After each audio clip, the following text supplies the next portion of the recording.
പാപഭാരത്താൽ നിൻ പാതേ വീണു ഞാൻ.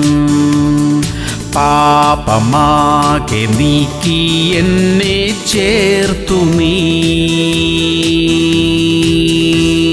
മത്തായി 25:3. ബുദ്ധിയില്ലാത്തവർ വിളക്കെടുത്തപ്പോൾ എണ്ണ എടുത്തില്ല, ബുദ്ധിയുള്ളവരോ വിളക്കോടുകൂടെ പാത്രത്തിൽ എണ്ണയും എടുത്തു. പ്രിയമുള്ളവരെ, മണവാളന്റെ വരവിനായി കാത്തിരുന്ന 10 കന്യകമാരുടെ ഉപമ യേശു കർത്താവ് വിശദീകരിച്ചിരിക്കുന്നു. നിത്യജീവിതത്തിനായി ഒരുക്കപ്പെടേണ്ടത് അത്യാവശ്യമത്രേ. നിശ്ചയമായും സ്വർഗത്തിൽ പോകും എന്നുള്ള ആത്മവിശ്വാസത്തിൽ അലസമായ ആത്മീക ജീവിതം നയിക്കരുത് എന്ന് കർത്താവ് നമ്മെ ഓർമ്മിപ്പിക്കുന്നു. സമയത്തും അസമയത്തും ഒരുങ്ങിയിരിക്കാൻ കർത്താവ് നമ്മെ സഹായിക്കട്ടെ. പ്രാർത്ഥിക്കാം. സ്വർഗീയ പിതാവേ, കുറവുകൾ ഉണ്ടാകുന്നതിനെ അപ്പോൾ തന്നെ പരിഹരിച്ച് ഒരു വിശുദ്ധ ജീവിതം നയിക്കാൻ കൃപ തരണമേ. പാപത്തോട് സന്ധി ചെയ്യാതിരിക്കാൻ ഞങ്ങളെ സഹായിക്കണമേ അപ്പാ. യേശു ക്രിസ്തുവിന്റെ നാമത്തിൽ തന്നെ.